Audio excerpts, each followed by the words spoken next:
Hi guys, I am here with another true story from our book, Amazing Stories of Life After Death. This one has a Bible verse before it, and it is Psalm 91:11. For he shall give his angels charge over thee, to keep thee in all thy ways. And the story is called Z28. All right. Let's get started with it here. An accident one cold October evening changed Dean's life forever. A free spirit, he cruised around town in his compact economy car. That night, he pulled away from an intersection into the path of a speeding Z28. I don't know what that is, do you? Dean later learned the driver of the car was going well over 100 miles an hour in an attempt to outrun the state patrol. He could have been killed. Dean's little car buckled in half. The impact knocked Dean unconscious. When he came to, he discovered the transmission housing and gear shifter pushed up to the roofline of the car. The doorpost driven through the doors, and the bucket seat snapped off at the base. The engine from the Z28 sat in the middle of the intersection. He struggled to move, and despite 3 years of nurse's training, was oblivious of possible injuries. He simply wanted to get out of his mangled car. That's adrenaline. He's in shock. I didn't feel nothing when I got in my wreck either. I had glass in my head. My hair was full of glass. I didn't feel nothing till, like a day later. Working his way out of the broken seat, he crawled slowly through broken glass, out through the hatchback of his beloved car. Finally free of the car, he stood and his legs buckled, sending a searing pain through his head and neck. He grabbed his head, the pain more intense than anything he had ever felt. He rolled over numerous times through the shattered glass and liquids leaking from both cars until he reached the side of the road. Those are going to blow up. The smell of gas and burnt rubber hung like a thick fog over the scene. A hissing sound emanated from one of the cars. Dean literally had to pick up his head with his hands to lay it on the curb. Despite the pain, he began to self-analyze of his injuries. He diagnosed a possible neck fracture, a damaged or severed spinal cord, a possibly leaking spinal fluids, and one of these injuries could lead to paralysis. All three together pretty much assured that fate. His fingers tingled, another bad sign.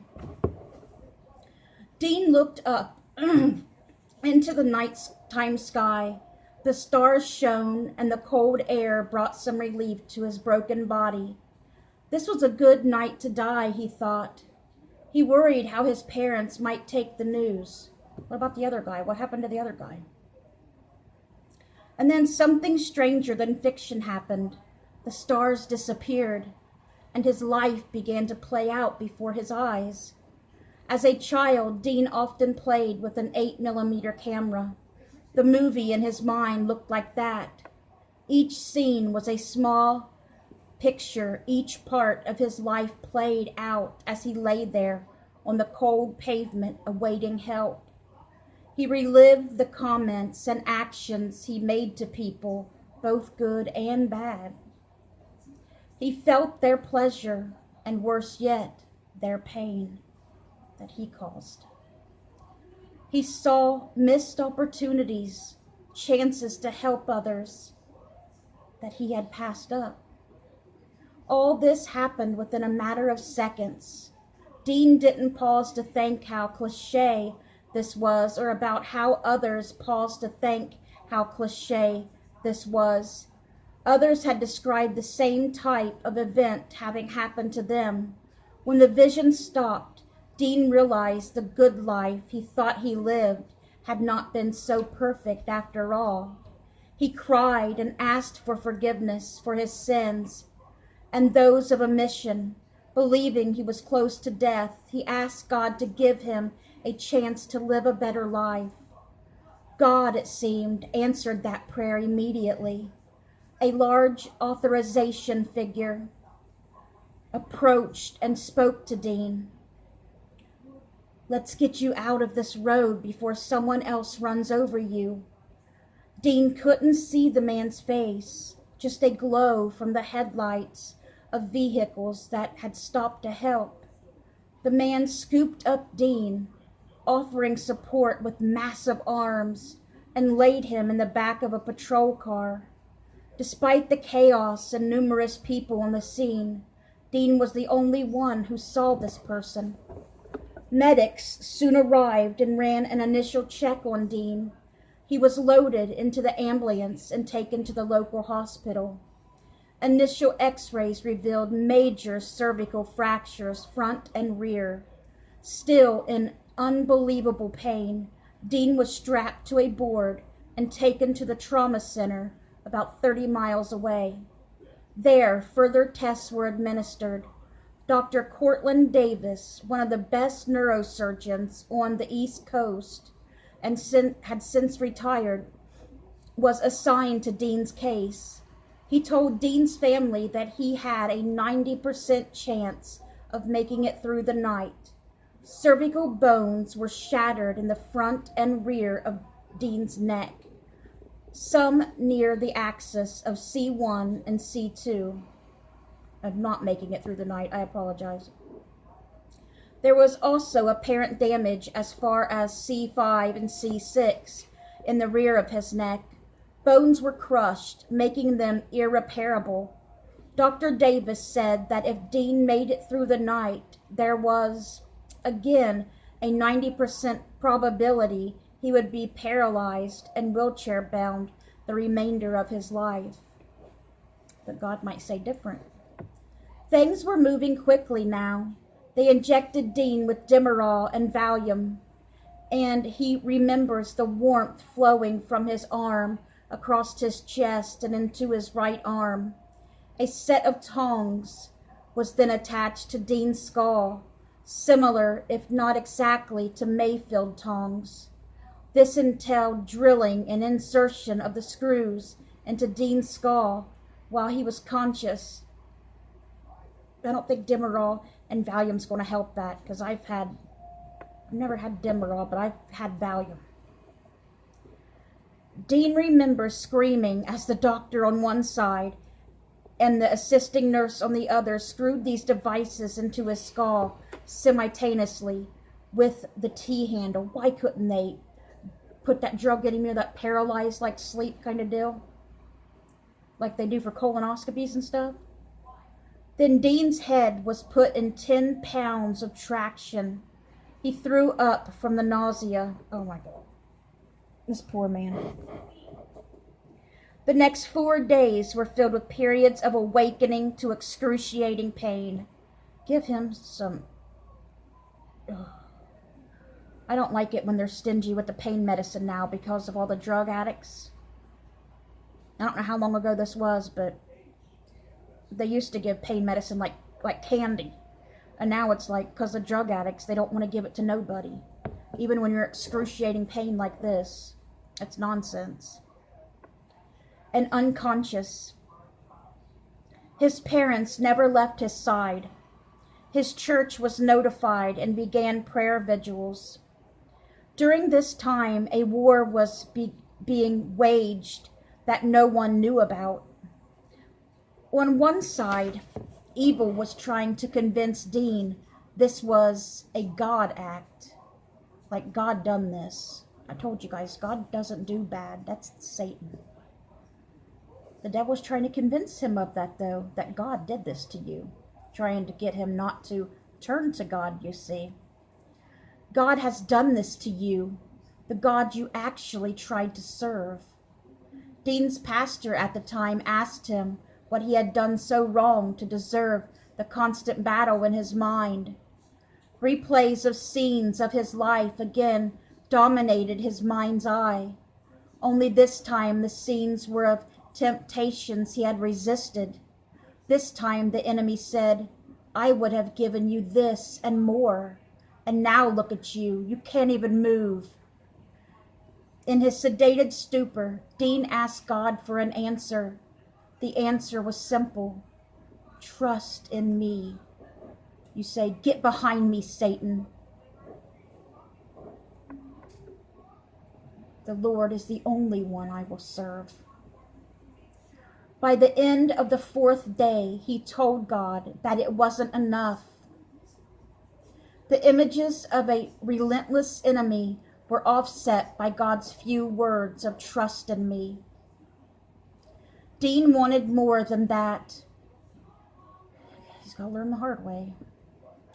Early one day, about 2 a.m., Dean tried to get up and leave while still in traction. He had to be restrained by the nurse on duty as she lay across his bed to prevent more damage being done by his actions. Dean was tired of the battle, tired of God's answers, and tired of being taunted by the enemy.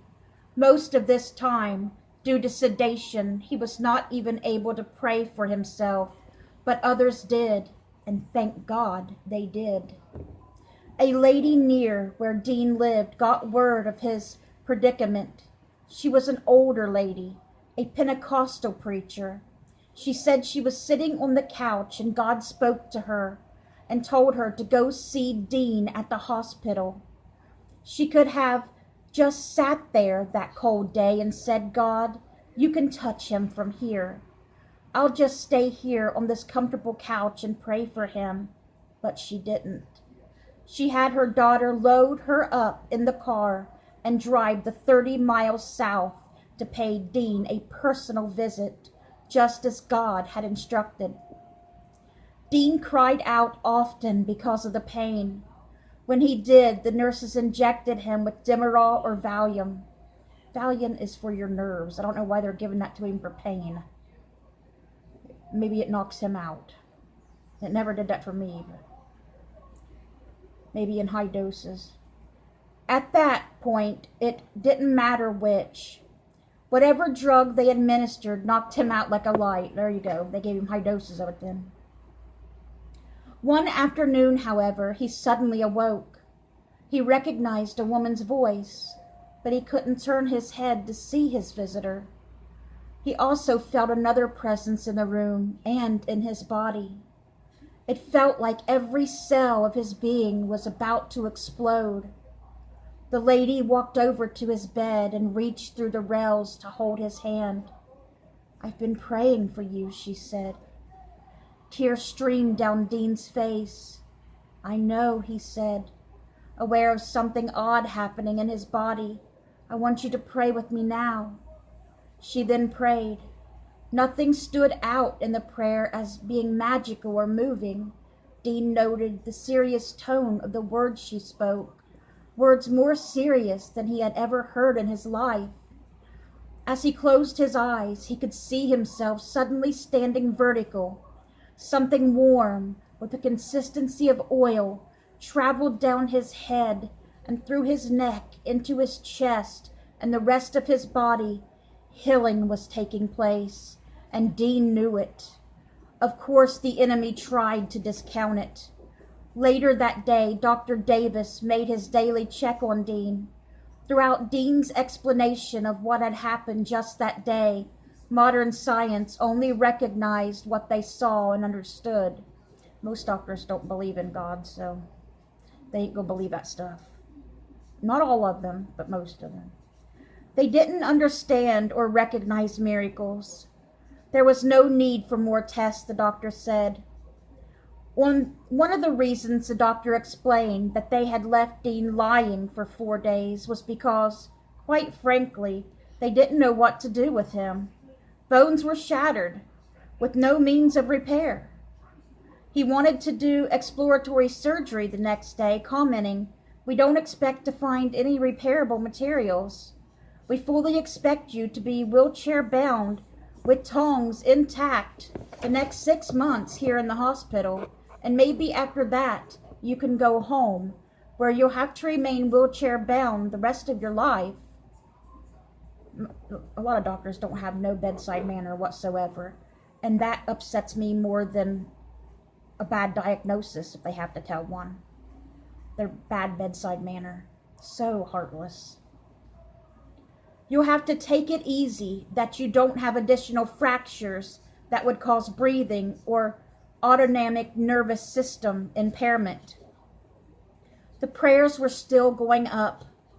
Dean knew what he felt had happened, but he agreed to the surgery. If God is God after all, he can stand one of his children being examined after a miracle he believed had occurred. The operation was over. Dean was back in his room. The earlier prognosis was that he would have to wear tongs indefinitely. As he regained consciousness, Dean immediately noticed his head was no longer hurt. He reached up, still with his eyes closed, and smiled as he discovered the tongs formerly in his skull were gone.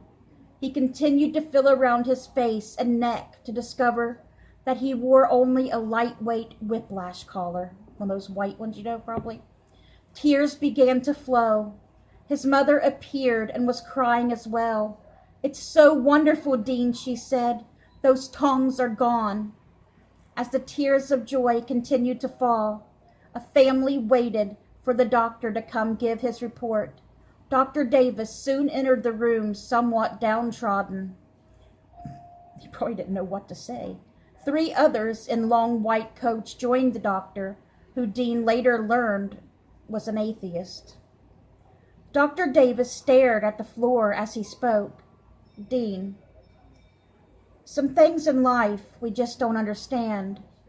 When we got in there, we found only superficial injuries. You are free to get up when you feel like it, and we'll have you out of here soon." He then turned and left the room. Get up, walk, go home. Just a few short hours earlier, Dean's destiny was a wheelchair. Now he could go home? That's all the doctor said. Oh my God. The celebration in the room could hardly be contained. The next couple of days, Dr. Davis sent several interns and assistants into Dean's room for inquiry into exactly what happened. Each was told the story of a miraculous healing. Nurses sent in others from down the hall with the same type of injuries. Dean witnessed to an heiress of the R.J. Reynolds estate who herself was a victim as he was. Spiritual doors opened and Dean walked through every one of them, no more omissions. Why did God heal this old country boy? Dean still doesn't know, except that he loves Dean just as he loves you. Dean still doesn't understand why good people still suffer and die. But he's long since stopped trying to understand. All he knows is something God shared with him later on. There is only love, and there is only now.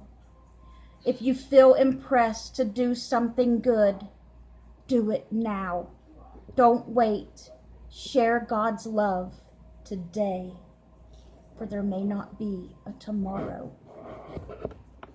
Good night, guys.